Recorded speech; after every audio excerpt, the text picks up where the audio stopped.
Hey, hello everybody. I'm Greg. Welcome to Gregsbeerreviews today. Good day to go sleigh riding. And sleigh riding makes me thirsty. And when I get thirsty, I need a beer. Let's go see what's in the fridge, guys.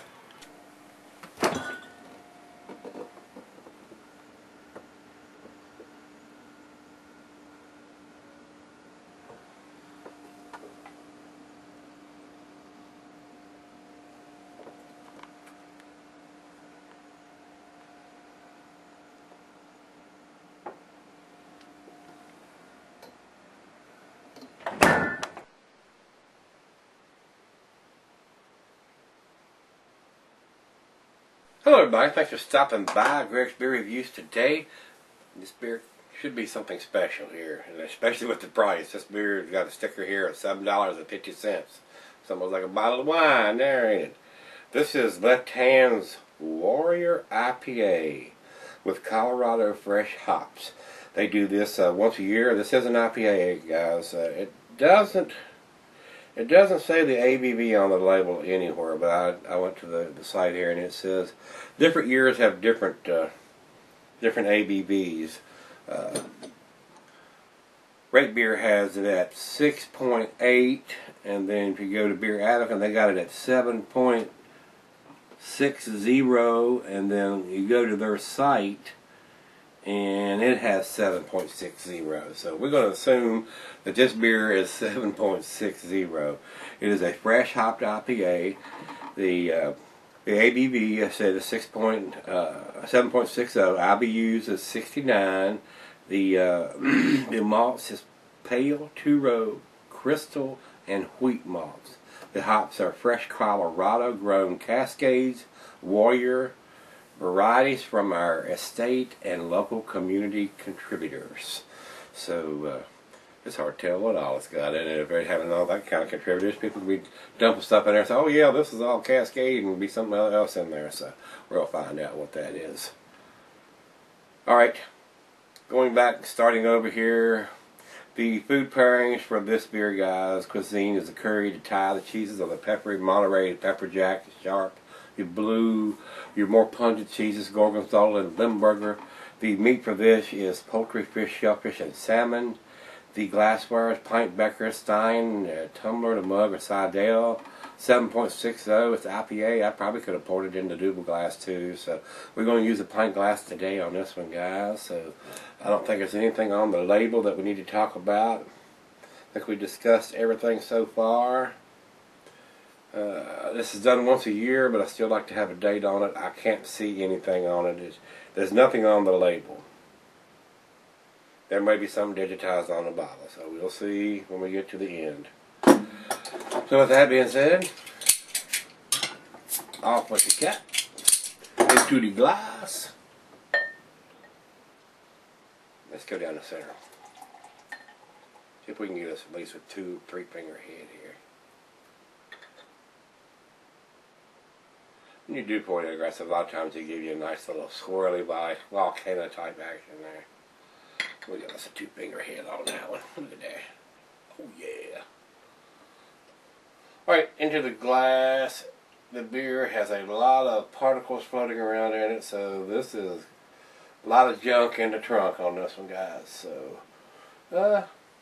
fairly clear other than all the stuff floating around in it. So, I'm sure that's hot particles. Like I said, this is a brewed once beer. They're going to do it once a year, and I'm pretty sure this is this year's edition. Well, I got some of it out. I'm going to look at the top of the bottle. I don't see any digitized code anywhere. So, that's another reason to stand up on that soapbox. Yeah, very tangerine in color, almost to the bronze color.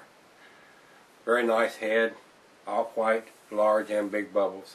Let's get a nose on it.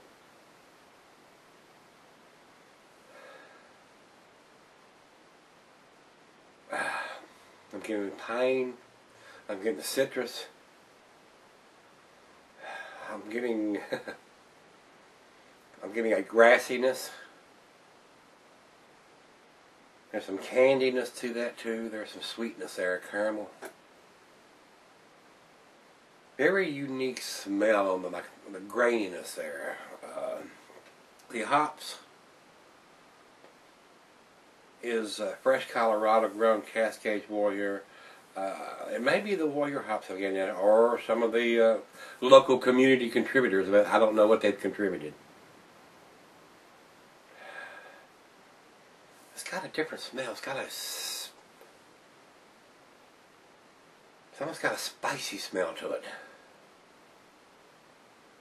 Very interesting. Let's give it a taste and see if we can taste that. Like I said, a lot of little teeny particles floating around and suspended in it, so hopefully that's hops.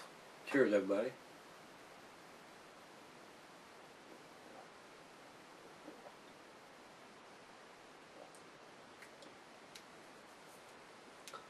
That's pleasant.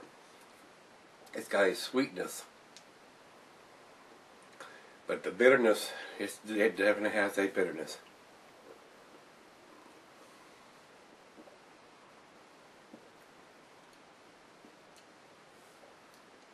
That's kicked up a notch. That's a little on the intense side. Not quite to the double, but it is on the upper end of the single IPA.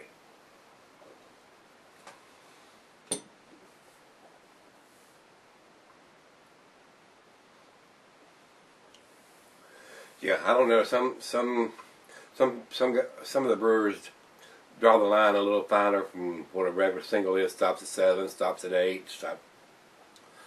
This would be considered a double to some brewers, and not quite to others. And this is not classified as a double, but it's right on the verge.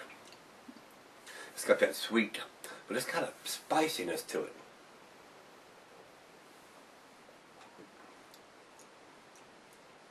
Very unique. Right tasty. We're going to let it warm up like what would you do? Stick around, I'll be right back. We do the final chug. I enjoyed this. It's unfiltered too, that's why we got all the floaties and the particles in there. I mean, very, very nice. I mean, as long as it's supposed to be there, I don't have a problem with it. When it ain't supposed to be there, that's when I get nervous. So, that being said, final chug, guys.